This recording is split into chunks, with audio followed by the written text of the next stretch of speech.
Una cultura obsesionada con resolver. Cada conflicto, cada desigualdad, cada diferencia se traduce en un problema a corregir. Pero hay realidades que no piden soluciones rápidas, sino otra actitud. En Laudato Si, Francisco presenta una frase muy bella, muy interesante, y para muchos seguramente bastante perturbadora, y que dice: el mundo no es un problema a resolver, el mundo es un misterio gozoso. Este planteo de Francisco, en una encíclica aparte que aborda la problemática medioambiental, la crisis socioambiental, de cara justamente a una cumbre, como era la cumbre de París de 2015, donde todo esto se debía discutir, instala algo que es quizás también parte de la singularidad, pero de la potencia de Francisco, y es cómo construir un pensamiento que pueda ir más allá, no solamente, ¿no?, del cuestionamiento al sistema capitalista, que quizás algunas recepciones de Francisco más, no solamente de la teología de la liberación, sino directamente de las izquierdas, se impactaron y se enamoraron de Francisco por eso, pero sobre todo de poder ir más allá del paradigma tecnoburocrático, por decirlo de alguna forma, y es que básicamente todo lo que hacemos es para tratar de resolver y de analíticamente, ¿no?, empezar a desagregar las cosas como para poder,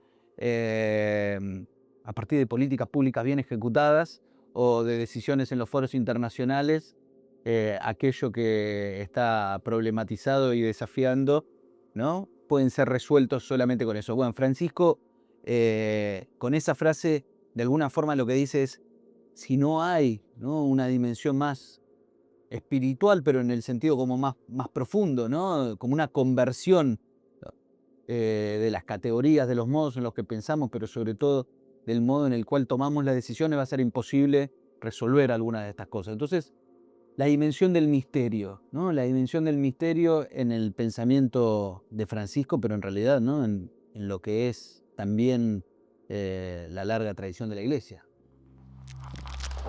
Los problemas se resuelven, pero el misterio nos envuelve y nos obliga a mirar distinto.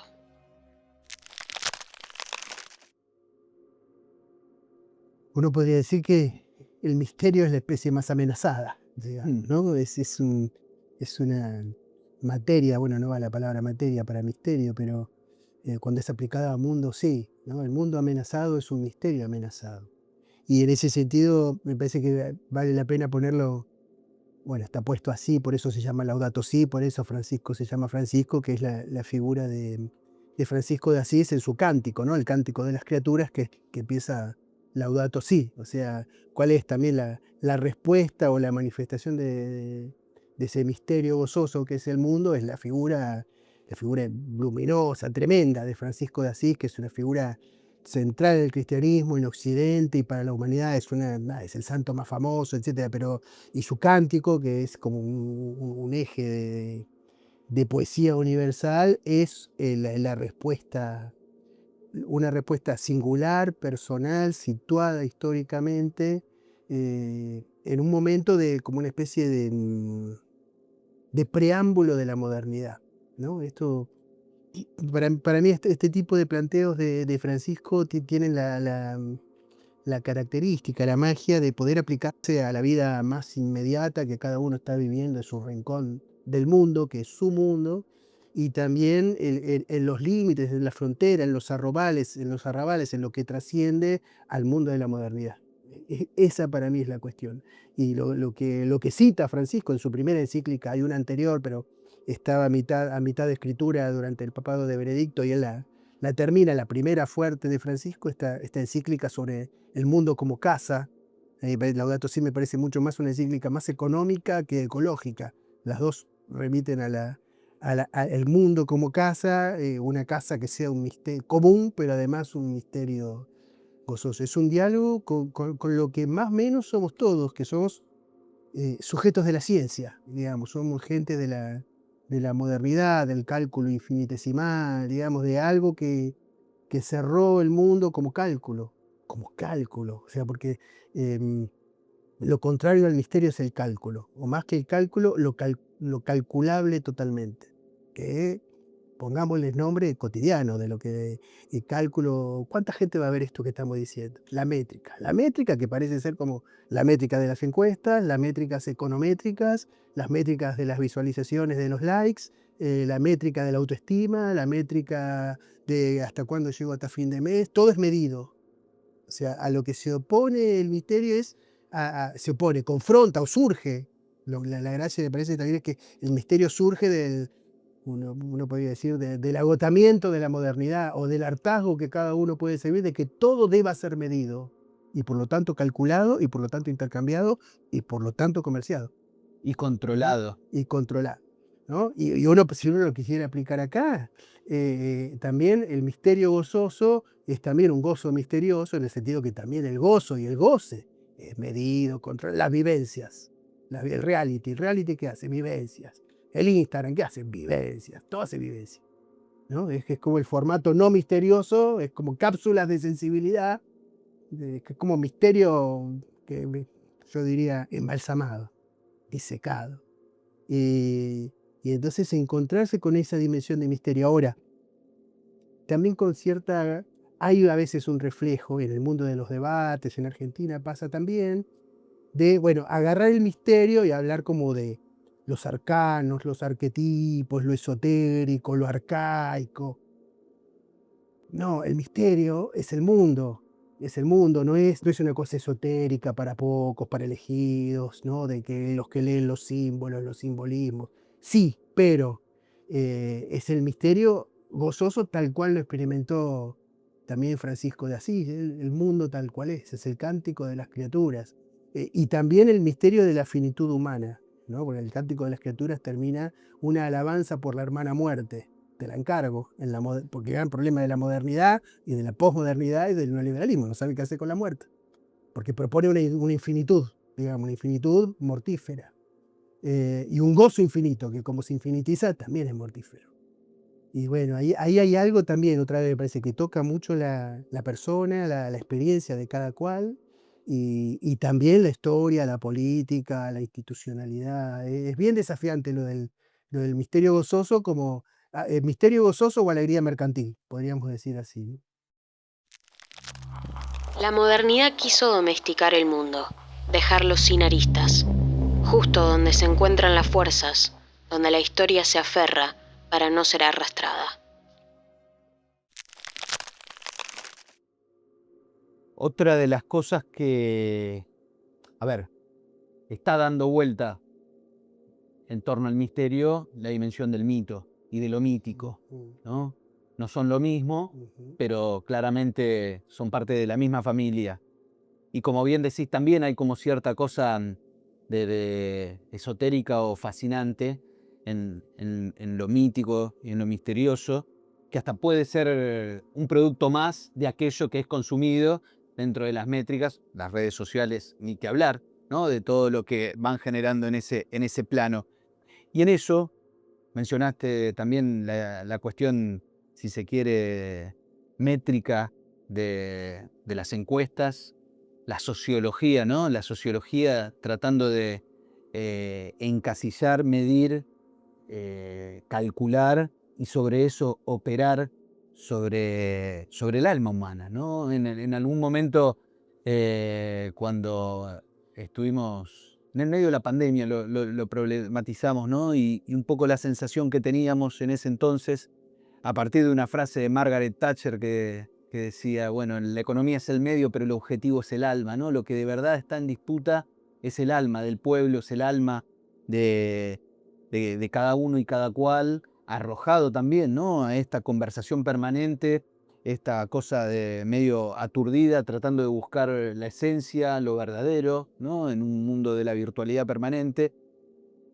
Y pensaba, ¿no? En otra de las frases que me parece que abordan, ¿no? Y que Francisco trató de incorporar al debate, sobre todo de la discusión política y del concepto pueblo, fue esa recuperación de Rodolfo Kusch y de esa distinción entre el pueblo como categoría analítica, ¿no? Más sería de Gino Germani, ¿no? Tratando de agarrar y decir, bueno, una sociología de la cultura popular o una sociología del pueblo, a lo cual Francisco, tomando a Kusch, dice, no, el pueblo es una categoría mítica, ¿no? Y ahí incorporando algo más respecto, no tanto a explicar de qué está hecho un pueblo, de qué está hecha el alma humana, sino más bien, como también dijo Siendo Bergoglio, bueno, el pueblo como comunidad de destino. Y ahí es donde aparece algo mucho más indeterminado, mucho más misterioso a su modo, ¿no? Donde también se aparece una dimensión más de la mística, ¿no? De cómo, si es una comunidad de destino, cómo avanzar sin tener todo controlado.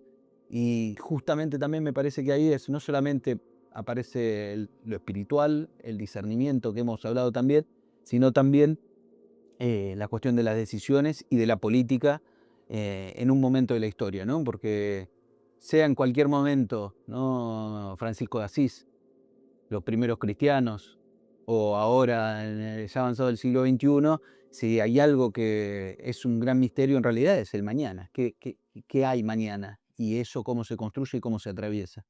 La historia como un misterio. Y Francisco me parece que, además de todo lo que dijo, cuando uno mira, ¿no? Ya ahora habiéndose culminado o concluido sus 12 años, su obra, hay algo en el cual uno lo mira y es su modo en el cual desplegó su presencia también con mucho misterio, ¿no? Sí, a mí me parece que se podrían hacer dos ejes, un eje MM y un eje CC. El eje MM es misterio-mercancía. O sea, misterio dice de algo que no se puede mercantilizar. También como pregunta, ¿no? Porque capaz que se puede mercantilizar. Bueno, el capitalismo, como lo que queramos llamar a la cosa que se despliega, intenta, ¿no? Eso es el tema del objetivo es el alma, es eso, ¿no? Misterio, mercancía. Y la otra es cálculo corazón, ¿no? Para ponerla. A mí me resulta bastante llamativo hacer una lectura así del arco dramático de los escritos de Francisco, que son muy importantes. Hay algo más importante que es toda su gestualidad. Pero bueno, los escritos quedan y marcan y son muy universales. Del cántico así expansivo, que es Laudato Si, es un canto de alabanza, ¿no? El gesto es así abierto a la última encíclica, que se llama Dilexit Notes y es sobre el Sagrado Corazón, o sea que es toda interioridad. Em, por eso pongo el tema del corazón, ¿no? O sea, y Francisco en Laudato Si habla del corazón del Francisco de Asís, ¿no? Como un corazón, y en el centro de la Fratelli Tutti, mira, esto se me ocurre ahora, el centro de la Fratelli Tutti, que es su capítulo 5, es 4, un corazón abierto al mundo, ahí está. Vengo con el corazón abierto, frase de Perón.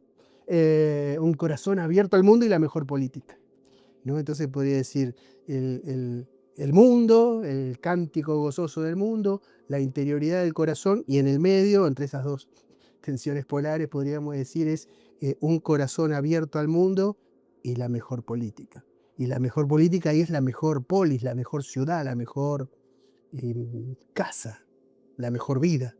Entonces, ¿qué es el misterio? El misterio es lo que no, como la fuente inagotable que se puede reconocer. Y él me parece que la reflejó, bueno, en todas sus meditaciones, sus catequesis, su planteo, es un planteo también de la iglesia, pero él como que la conjuga en algo que me parece que la hizo muy, muy, muy patente, además con algo que me parece que hay que tomar también, ¿no? Que es el misterio del mal. Porque el mal es un misterio también, el dolor es un misterio, la guerra es un misterio. Yo digo esto para mitificarlo en el mal sentido, pero es una invitación a, bueno, no lo podemos agarrar, podemos responder, pero no tenemos respuesta, digamos, ¿no? Lo podemos transitar, pero no lo podemos prever del todo. Y en este momento es un gran desafío la modernidad, porque la cosa prometeica de la modernidad no en el sentido solo filosófico general, sino lo que vivimos todos los días como prometeico, es que, bueno, vamos a tener el fuego del celular, qué sé yo, el fuego de la tarjeta de crédito, el fuego de la modificación del ADN, ¿no? Bueno, pero después nos encontramos con el calor o no el calor del hogar y nada, la extinción final de nuestro fuego.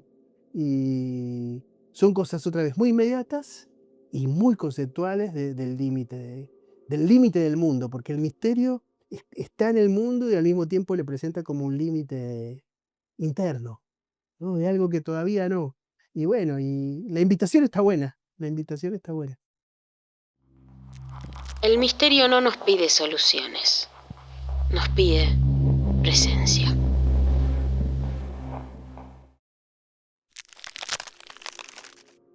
De noche iremos de noche, que para alcanzar la fuente solo la sed nos alumbra. Místico español, San Juan de la Cruz. Cuando dijiste fuente, me vino eso, ¿no? a la mente.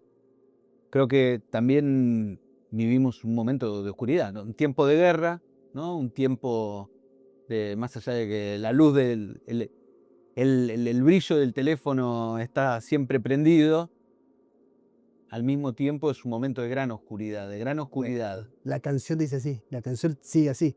Qué bien sé yo la fuente que emana y que corre, aunque es de noche, ¿no? Entonces, pero vale, para mí vale pensarme esto, bueno, para la vida de cada cual, para que vivimos en Argentina, digamos, esto no es catequesis abstracta, ¿no? O sea, es la noche concreta del mundo, de la guerra y de la vida de cada uno cuando se nos vino la noche, ¿no?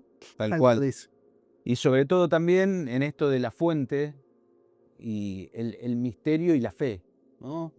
Cómo transitar y cómo abordar lo misterioso, cómo abordar los tiempos indeterminados, sin certeza, y cómo poder seguir avanzando, cómo no perderse, cómo no quedar atrapado en el miedo, y al mismo tiempo avanzar en lo indeterminado, en lo que no está preciso. Y entonces en esto beberemos de nuestras fuentes interiores, de nuestras bodegas interiores también. Hay alguno que lo ha dicho de ese modo. Creo que Francisco también en esto de, bueno, el mundo no es un problema a resolver, es un misterio gozoso, es de qué modo y de qué nos alimentamos o de qué nos nutrimos, de qué nos hidratamos en estos momentos. Creo que de alguna forma si hay algo que impactó en Francisco, sobre todo el último tiempo, quizás al principio y al final, es que se veía a un hombre cargando una gran responsabilidad que de alguna forma se nutría de algo que por momentos parecía ser inexplicable. No porque no se lo viese físicamente abatido, ¿no? Cansado. De hecho, creo que su decisión de no operarse de la rodilla y transitar su último tiempo en silla de ruedas fue también para mostrar la finitud, ¿no? Para poder mostrar un poder frágil, hasta en esos términos lo diría. Pero sí con seguridad lo impresionante de ver a un hombre que se renovaba continuamente de una fuente que cuando uno miraba el mundo, incluso la misma iglesia, parecía no haber motivos para seguir sosteniendo ese signo de esperanza. Bueno, hay algo, me parece, ahí misterioso en Francisco, porque es algo también sin tener el brillo de la mercancía. De hecho, más allá de que cuando uno va por Ottaviano en Roma Hay mucha hay mercancía mucha papal. mercancía papal, Sí, sí. pero al mismo tiempo hay algo en Francisco incapturable por la mercancía y creo que eso es lo que sigue impactando y que ahí quizás estén parte de las pistas de qué tipo de liderazgos buscar, pero más allá de qué tipo de liderazgos, en lo personal es qué podemos hacer también en este mundo en sombras. Y creo que buscar la fe para poder caminar en lo misterioso puede ser algo del desafío. Es el misterio de la fragilidad, para decirlo así de manera más con polaridades, la fuerza de la fragilidad. Francisco la mostró desde el principio hasta el final. desde el momento que siendo elegido papa, o sea, teniendo el poder, pedir la bendición del pueblo. Y al final lo mostró mostrándose como se mostró en la Basílica de San Pedro, en silla de ruedas, en poncho, sin sus hábitos, ¿no? El misterio de la fragilidad. Y como contrapartida también hay un libro de Michel de Certeau que se llama La debilidad de creer, ¿no? Entonces, el tema de que quizás para encontrar salida tenemos que encontrarnos con lo que parece una debilidad, que es la debilidad del creer, pero que es una fuente de fortaleza y que implica, bueno, bajar un poco la frente también para poder estar de pie.